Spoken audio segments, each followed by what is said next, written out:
Good afternoon. As members of the public and news media are aware, on March 5th, 2019, two members of the Godfrey Fire Protection District, Captain Jake Ringering and firefighter Luke Warner, were injured while they were engaged in a mutual aid residential fire call at 4604 Culp Lane in the Fosterburg Fire Protection District. The call occurred at approximately 4:30 p.m. Captain Ringering succumbed to his injuries and passed away at Alton Memorial Hospital after being transported there from the scene. Firefighter Warner was flown to a St. Louis area hospital, and he is reported to be in stable condition with 2 broken legs and other non-life-threatening injuries. He recently underwent surgery and is recovering. Captain Ringering and firefighter Warner were performing exterior fire suppression operations when a partial collapse of the residential structure occurred and a portion of a brick wall struck both firefighters. Investigation continues regarding exactly what occurred and resulted in the collapse. Captain Ringering was 37 years old and has been a member of the Godfrey Fire Protection District since August of 2010. He was promoted to the rank of captain in May of 2014. He began his fire service career in 2001 with the East Alton Fire Department as a paid-on-call and career firefighter before joining Godfrey. He leaves a wife and 3 young children. Firefighter Warner has been a member of the Godfrey Fire Protection District since September 2003. He is a Navy veteran and is married with 3 children. The incident is under investigation by the Office of the Illinois State Fire Marshal and the Madison County Coroner and Sheriff's Department. The district expects that additional details will be available in the coming days. Line of duty death service arrangements for Captain Ringering are pending with the assistance of the Associated Firefighters of Illinois and the Illinois Fire Chiefs Association. Further details will be announced as decisions are made by Jake's family.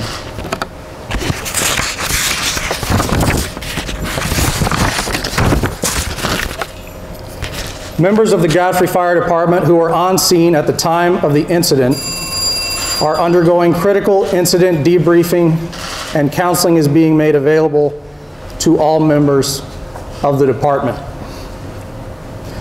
I want to recognize and thank all of those in the fire service on both sides of the river who have come to the aid of GFPD following Jake's death, including the Madison County Fire Chiefs, particularly Rick Welly of Edwardsville and Chief Seabold of Alton, the Illinois Fire Chiefs Association, the Associated Firefighters of Illinois, and our neighboring departments who have provided standby assistance when a tragic event of this type occurs.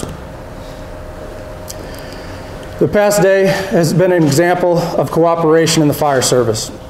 We are indebted to all of these fine people who give generously to their communities to save lives and property.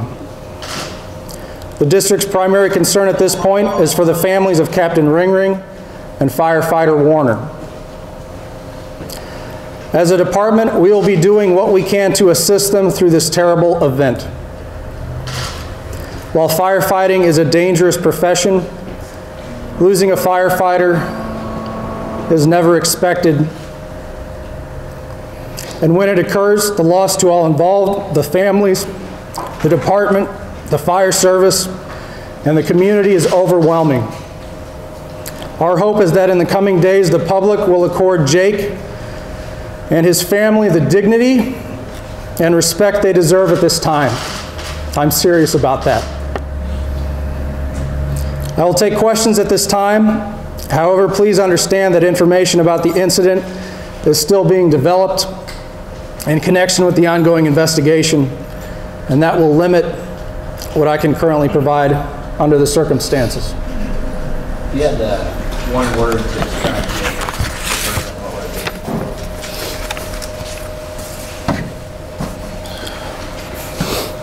Jake was gold. He embodied this department. People joined this department because of Jake, and people wanted to be like Jake. Chief, I'm sorry for your loss. If you could tell us what you think the biggest impact he made with the department this year. Training, accountability, leadership. I couldn't pick one. He could train anyone to do anything, and he was a natural leader. People wanted to work with him.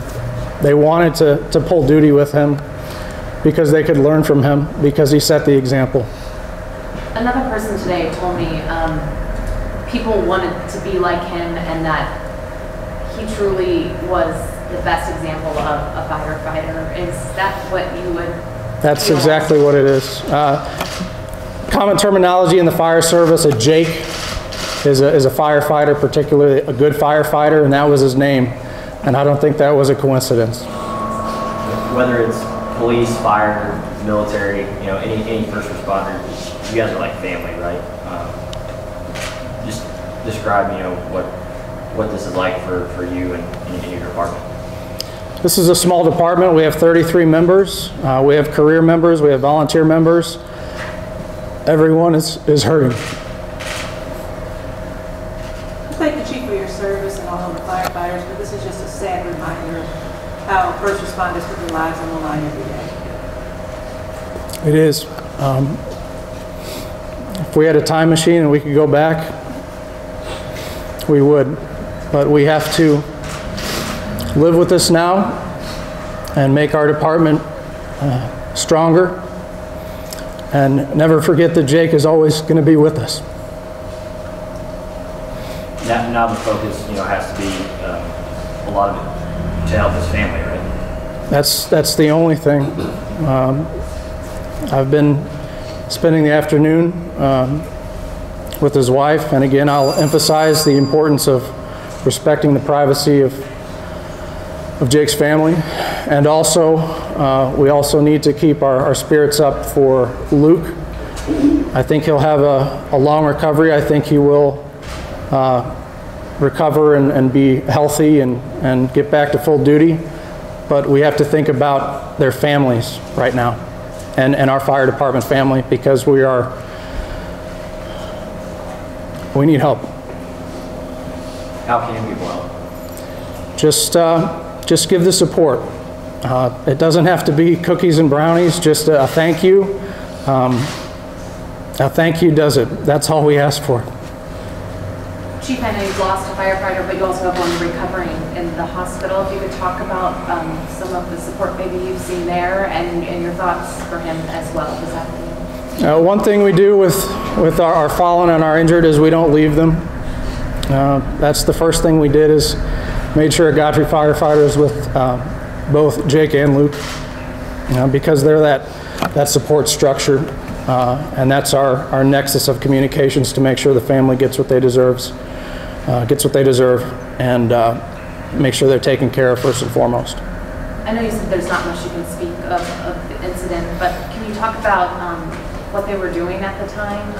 Were they inside the building, or any of those details? Sure. The press release and my comments clearly noted that they were performing exterior operations. I won't go into any more detail than that. I don't want to speculate. I don't want to give opinions, because that's not fair to you. That's not fair to us. That's not fair to anyone. So I want to let the investigative process take its course with the fire marshal's office, with the coroner's office, with the sheriff's department. The facts will come out and they'll be available. Chief, the family inside the residence, the house they're responding to, what is their condition? I don't have any information on that. I apologize. Chief, Jake was involved in the union and also as an instructor. Can you elaborate on all that he did?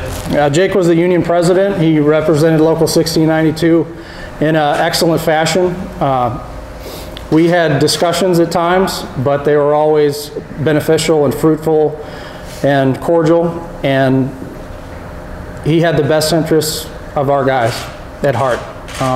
Whether that was as union president or as an instructor, as a firefighter, as a paid-on-call firefighter in East Alton. He's left a trail, a legacy that is going to be remembered, and it should be remembered for a long time to come. His family has a long history in firefighting. Can you talk about that? Yes. His father, Larry, was fire chief in East Alton, and he was then emergency management director in Madison County. And again, our heartfelt condolences go out to the family of Jake Ringering. So I think that's it for this time. I appreciate that, and please respect the family's privacy. We'll provide more information if we can as it becomes available. Thank you.